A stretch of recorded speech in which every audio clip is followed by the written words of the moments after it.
Hello everyone, welcome to Erdas Imagine tutorials. In this video, I'm going to demonstrate how to perform unsupervised classification of the remote sensed data using k-means clustering. Let us first understand when to perform unsupervised classification of the remote sensed data. If the analyst does not have the land use land cover of the data that is being considered for classification, then he can use unsupervised classification as a prior step to the supervised classification. Why is unsupervised classification used as a prior step? Because using unsupervised classification, you can create a signature set that can be later used to perform supervised classification. The unsupervised classification, as the name itself very clearly indicates, is a classification technique in which the user or the analyst has minimal interaction with the classification algorithm. The analyst is only required to provide some basic information during the beginning of the classification process, such as the number of LULC classes required on the classification map and things like that. The unsupervised classification technique takes this information as input and creates what is called as a cluster map. Please note, a cluster map and a thematic map are completely different. A cluster map can be regarded as a derivative of the thematic map, where we will be presented with clusters of similar spectral characteristics on the classified image. The analyst then requires to perform what is called as recoding or reclassification, which is also called as combining the clusters to create a real thematic map. In this tutorial, I'm going to demonstrate how to perform unsupervised classification using k-means algorithm, and I will also demonstrate how to perform recoding of the classified image to create a thematic map. So let us start with it. I'm going to start by importing the remote sensed data to the Erdas Imagine 2015. Click on the folder icon here. Go to the folder where you have saved the RS image. This is my remote sensed data. Select it, click on OK. It will load. Now go to Home. There is an icon called as Fit to Frame. Click on it, and the data would automatically fit to the window. The next step is to go to the multispectral tab. In this part, you have the sensor as well as the band combination. The data what I am using here is derived from the Landsat 8 sensor. So change the sensor type to Landsat 8 multispectral. And in the band combination, I'll give the RGB as band 5, 4 and 3 respectively. So click on this drop down, select band 5. Select the next one, select band 4, and the next one, band 3. This is the false color band combination for the Landsat 8 multispectral data. Once we have displayed the data, we can now start the classification. To start the classification, go to the raster menu. In the raster menu, there is an unsupervised icon. Click on it. In the drop down, select the very first one, which says unsupervised classification. A small window would open, which is for providing information, particularly the initial information, to start the unsupervised classification. Since I have currently opened only the data, that is by default taken as the input raster. The next one is actually for input signature, but since this is an unsupervised classification, this is not required and therefore this is not highlighted. Coming to the next one here, this is for output cluster layer. Click on the folder icon here. Go to a location where you want to save the classified map. I'm going to here create a folder to store all the classified data. I'll call it as k-means cluster. Within that, you need to now give the name for the output image of the unsupervised classification. I will also call this as k-means cluster. Please note, Erdas Imagine by default sets the type of the file as .img. Once that is done, click on OK. As I previously explained, it is possible to create a signature set from the unsupervised classification. If you want to collect the signature, click on the checkbox here and give the name for the signature file. I'll store the signature data in the same location as where I have stored the classified image. I'll call it as k-means cluster signature. Please note, signature is nothing but training data. Down here you have clustering options. Erdas Imagine 2015 provides two techniques for performing unsupervised classification. The first one is the k-means, the second one is ISO data. In this video, I'll concentrate on demonstrating k-means clustering. Next to that, you have an option to provide the total number of classes that you are expecting from the classified image. Here by default, it has taken 36 as the number of classes. You can vary it if you want. Generally, whenever you are performing unsupervised classification, you are supposed to set the number of classes as high as possible. If you expect, let us say, around 7 classes from the thematic map, then you should have 7 multiplied by 10 number of classes as the number that is given here. The classification will then generate 70 clusters on the classified map.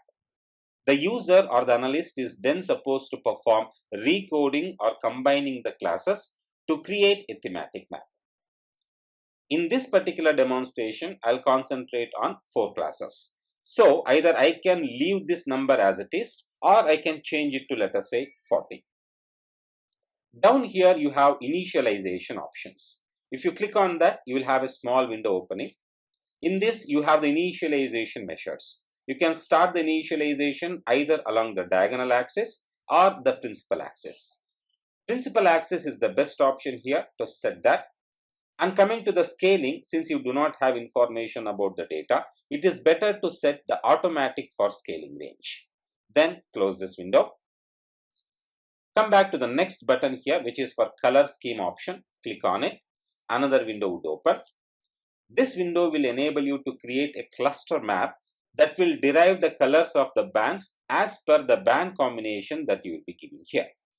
Since I have displayed my data here in the band combination 543, I'll change it to 543. So red will be 5, green will be 4, and blue will be 3. When I give such color option, when I perform the classification, the cluster map that is generated will derive the colors from the original map using the band combination 543. This will be quite helpful because when you study a data using a certain color combination, you will then start to obtain a knowledge about what does a certain color indicate on the raster, which is our input. Right. Once I provide the output color scheme options, I can click on the close button here. Down here we have processing options. The first processing option we have is maximum iterations. As we know, k-means clustering is an iterative classification technique. So you have an option to provide the maximum number of iterations the classification technique can use. By default, it is set to 10. You can have any number. In fact, I can set it to 100 as well. Higher the number of iterations, larger will be the processing time, and therefore the clusters that are generated will be more true. Coming to the next option, we have convergence threshold. To understand what is convergence threshold, let us click on the help button here. Make sure you are connected to the internet. Once you click on that, the browser would open and you will be redirected to the unsupervised classification help menu in the Erdas Imagine help. You can see that this page provides complete information about every single option you have in the unsupervised classification menu of the Erdas Imagine. Let us scroll down here. You can see you have convergence threshold here. What does convergence threshold mean? The convergence threshold is the maximum percentage of pixels whose cluster assignments can go unchanged between iterations. This threshold provides the ISO data utility from running indefinitely. As the last sentence of this particular description says, this is more often used in ISO data classification. Please note we are currently performing k-means clustering. So I'll try to retain the by default value, which is 0.95 as the convergence threshold. Coming to the next one, you have an option to classify zeros. If you look at this, when I open the data, it actually takes the data as a rectangle or as a square. The data that you're looking in color, in fact, is the original data, but the rectangular contains a lot of zeros. So this extra data in the rectangle, which is not the RS data, is what is considered as a zero. If you want to consider that for classification, then you can click on this checkbox, which is for classify zeros. Otherwise, you can simply uncheck it and continue for the next one. In the skip factor, I'm going to retain the values as it is. I'm not going to change anything. Down here, if you want to start the classification, you can click on OK. But before that, you should know what are the other options. There is an option called batch. This will enable you to perform unsupervised classification of several data that are stored in a certain file. I'm not going to demonstrate that here. I'll concentrate on a single file. The next one is very interesting. It is to select an area of interest. Please note the data what I have showed here is exactly cut to a certain taluk boundary in the Indian subcontinent. If in other case, you do not have the exact shape boundary of either a city or a taluk or a district or a state, then you can use the area of interest to perform classification of only a small part of the large data. Of course, you must have an area of interest file if you want to use this. Please note, I have already illustrated how to create an area of interest file in one of my previous videos. If you want to watch that, you can click on the link shown in the top right corner right now, or you can use the link shown in the video description below. In this demonstration, I do not want to use the AOI file because I have already performed subsetting the data, and the data what I've considered here is exactly the original data shape I wanted to use for the classification. So I will not be using this. One more thing I wanted to add is in the clustering options, you have an option for using the signature means. However, please note, you do not have currently any information about the data. Therefore, using the signature means is not possible. If in case you already have the signature or the training data for this particular RS image, then when you click on it, you will note that the input signature file is now enabled.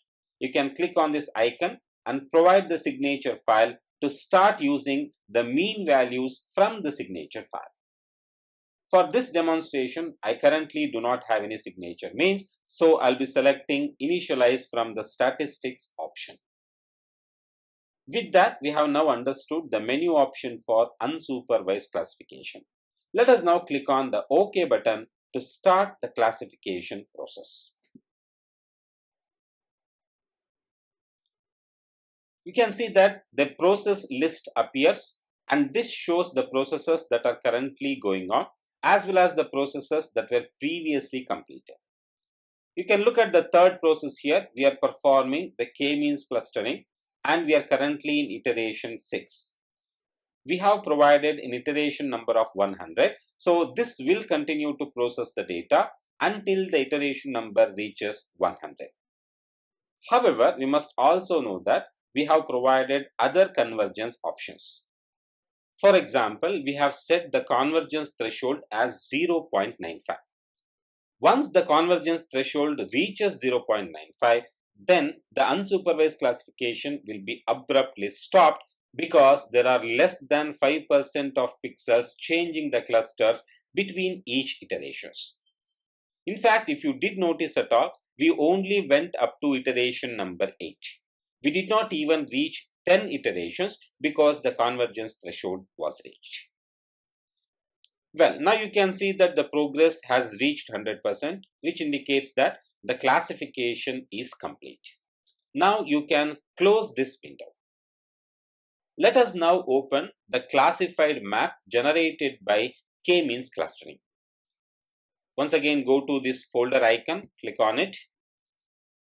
Go to the folder where you saved the classified map. I saved it under the k-means cluster folder. you can see we have a file by the name k-means cluster.img. Select that, then click on OK. Right. So this is our classified map. There is something important you should do before performing any operations on this. If you come to the content window, you can see there is a small X mark shown here. So right click on the k-means cluster and you have what is called as correct alert problem. Click on it, then click on OK. You see now the X marks is gone. So whatever the errors were there are now eliminated. Coming to the data, you see that the cluster map resembles the color options of the original data. That is what is very important, because now you can perform the regrouping or recoding of the clusters using the recode technique. If you want to know how many clusters are created, you can simply click on the plus icon next to the classified image. You see that we have set the total number of classes as 40, and in fact the classification technique has created 40 classes. If you want to know what each of these classes indicate, you have an option to deselect all of these checkboxes. You can just perform that. Let me just complete this operation quickly. Right, now I have deselected all of these classes checkboxes for the clustered image. We are now currently being shown the original data. Let me now uncheck this checkbox as well. So you can see we currently have no classes or no data being shown. What I will now do is I'll click on each of these checkboxes individually. So when you click on that, you will see we'll be shown the pixels that belong to class 1. In a similar fashion, you can go for any class and identify the corresponding class. To identify these clusters, there is just one very good option, which is to cross-reference the clusters with either the Google map or Wikimapia map. So I'm going to use the Wikimapia maps here for cross-referencing and identifying what these clusters indicate. I'm going to open the Wikimapia here. The data what I have indicated here belongs to Kumta Taluk in the North Canara district of the Indian subcontinent. So search for that. Select the corresponding option. Now minimize this. As you can see, this is not the satellite map. Go to the Wikimapia icon here and select the Wikimapia satellite. You'll be then shown the original satellite map. Come back to Erdas Imagine. I will now open the original data. Right? So you can click on this checkbox and then uncheck to identify where the corresponding class, which is, let us say, class number 9, fall on the original map. So when I uncheck the original data, this is the cluster number 9. Now I will go and display the original data. So you can see this is the cluster 9 data on the original map. Let me zoom using the mouse. You can simply use the scroll button here. Okay, so I have identified the location where this particular class of the data appears on the original map. I'll now go to the Wikimapia. I'll have to now here search for the corresponding location. Okay, let me come back to the map. You see, I'm trying to have this river as a reference, and just below the river we have class number 9. So go to the Wikimapia. You are now looking into this particular portion. Okay, so this is the class that has been identified as cluster 9 on the classified image. Zoom to this particular portion of the map and identify this land cover. If you look at this very closely, you will note that this is in fact a barren land. A large portion of the barren land, which is also called as unused land, is being identified as class number 9. So now I'll go back to the classified map and identify class 9 as barren land. Let me now just create a simple text file to identify what each of these classes indicate. In the classified folder, I'm going to create a simple text file. and I'm going to call it as class information. Right? Open that. In this one, I'm going to list what each of the classes of the classified map indicate on the original data. So class 9 indicates barren land. Save it.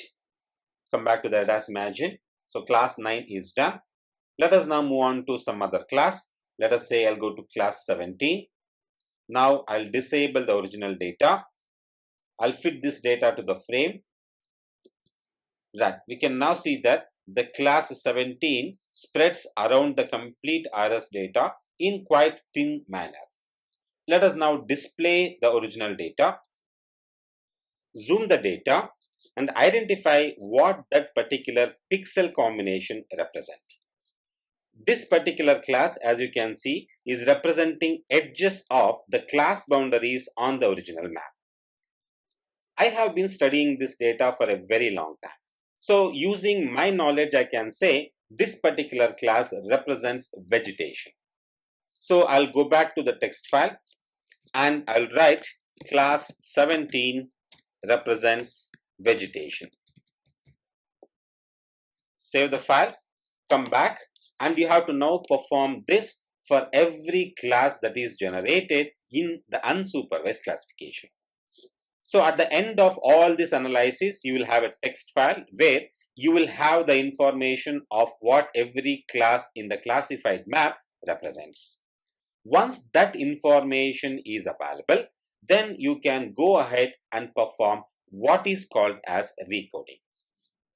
Before I move on to that, I want to show a hidden trick that can be used to identify the classes. Please note that all depends upon what is the band combination you are going to use. Here for my demonstration, I have used the band combination of 543. And the classified map what is being created uses the same band combination for creating the cluster map. So what is red here is also shown with red color for each class. So if red color represents vegetation here, then each of the classes that show red colored data also represents vegetation. Using that trick, I can create this list with a lot of ease.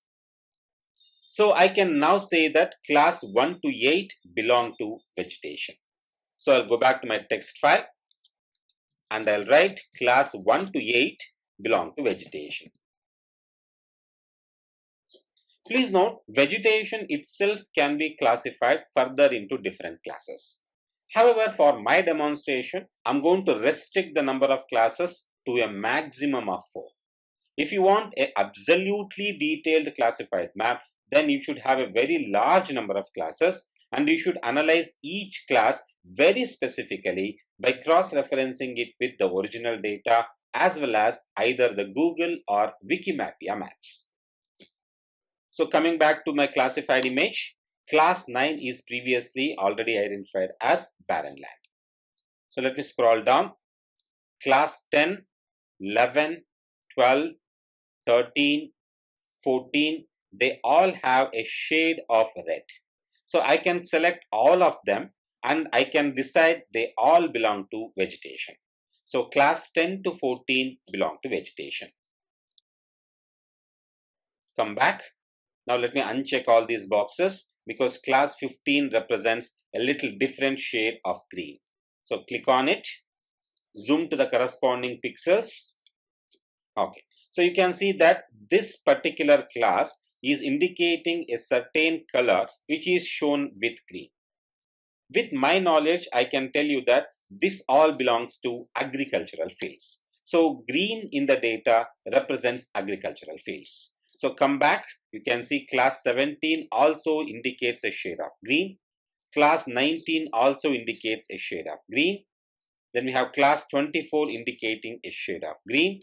And later we have class 29, 30, 31. Then we have class 34, all indicating a shade of green. So I will now go back to my text file and write that all of these classes belong to agricultural fields.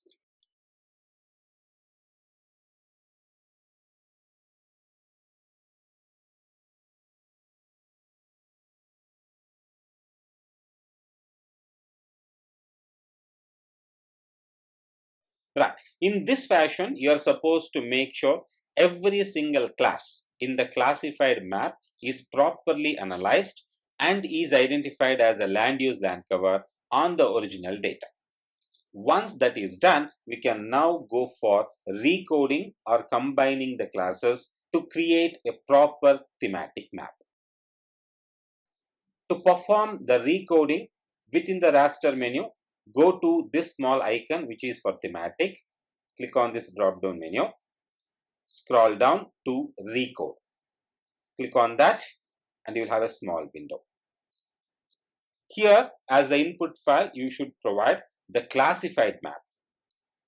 The software by default has identified the k-means cluster.img as the classified map. What is very important here is setup recode. Click on this. Another window would appear, and this window indicates all of your classes. There are, as you can see, 40 classes. Now we have to reduce these class values to the total number of classes what we have identified after analyzing the clustered map. Let me now put these different classes into different lines. Right. So I have totally 5 classes: vegetation, agricultural fields, water body, urban, and lastly barren land. So I will identify vegetation as, let us say, new class 1, agricultural fields as new class 2, water body as new class 3, urban as new class 4, and barren land as new class 5. Let me now come back to the thematic recode, and using this particular class information, I will recode these classes to new classes. As I said, vegetation will be new class 1. So look at this, we have class 1 to 8 belonging to vegetation. Come back to the recode window. Here select class 1, scroll down till class 8. This is very important to us. The value and the new value, they are the same as of now. I want to change the new value to 1. After you have selected a certain number of classes which all belong to the same exact class, come down here, you have a new value window. As I said, I will rename the vegetation classes as class 1. So here by default it has taken class 1. I have to now click on this change selected rows to change the new value to 1. Let me click on it and you now see that the new value has changed all to 1. Let me now go back to my text file. Class 10 to 14 also belong to vegetation. So come back to the thematic recode window, select class 10, scroll down till 14. Make sure the new class value is 1. Click on change selected rows. It will change. Then we have class 20, 21, 22, 32 and 36. These also belong to vegetation. To select multiple rows which are not in the sequential order, you can click and hold the shift button. So 20, 21 and 22 belong to vegetation. So the new value will be 1. Select that. Go back. 32, 36 and 17 also belong to vegetation. Click on 17. Press and hold shift. Then click on 32 and then click on 36. New value is still 1. Click on change selected rows. So the new value has been changed to 1. Come back to the text file. Let us now look into the next class, which is agricultural fields. So these classes represent agricultural fields. So I'll go to 15, 17, 19. Come down to the new value, change it to 2. Then click on change selected rows. So you can now see that the new value has changed to 2. So go back to the text file. Let me now complete this operation. Now I'm continuing to water body, which is class number 33, 37 and 38. New class value is changed to 3. Click on change selected rows. Now going to urban, class number 39 and 40. I'll call it as class number 4. Lastly, we have barren land, which is class number 9. I'll select it as class number 5. you have to now make sure the new value has completely converted into the new class range. However, while I was performing analysis, I did not analyze every individual class. So in the thematic recode window, I have a lot of classes which still have the original cluster value across the new value column. I'm going to now change this to new classes very quickly using my knowledge on the data.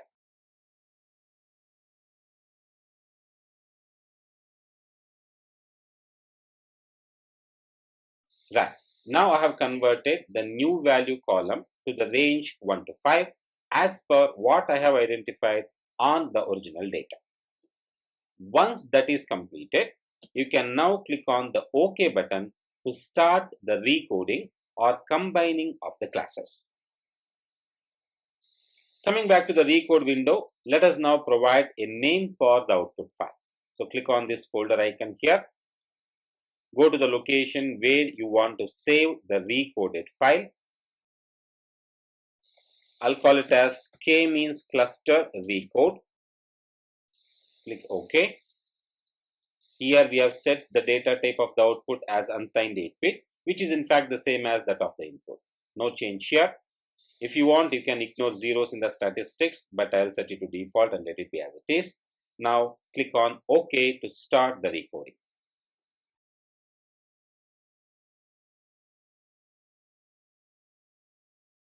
Right, the recoding is complete. Let us close this. And now let us open the recoded data. Once again, you can see there is a small X mark on the data. Right click on that.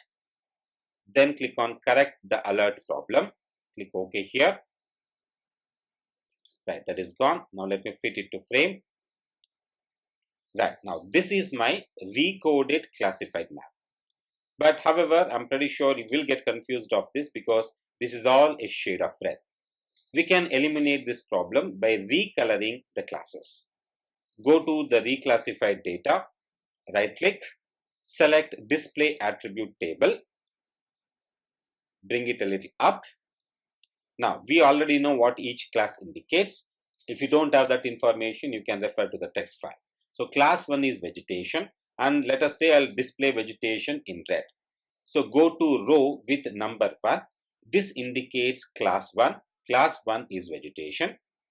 Go to the color column, click on it. You will have a menu display. Let me now select red. This is vegetation. You can see the color has changed. Go to the text file again. Class 2 is agricultural fields. So select row 2. Go to the corresponding color column. I'll display the agricultural fields, let us say with green.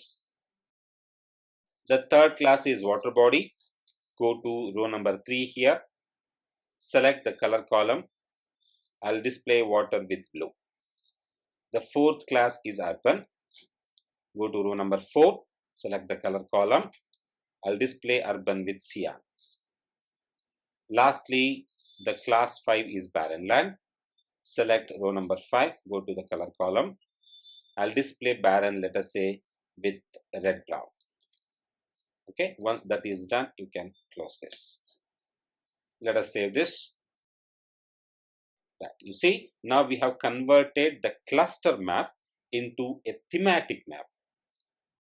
You can now perform what is called as accuracy assessment to identify what is the classification accuracy of the k-means clustering algorithm. Well, with that, we have come to the end of this video. If you found this video to be informative, kindly like and share this video and subscribe to my channel for more tutorials on Erdas Imagine. Thank you for watching. Have a good day.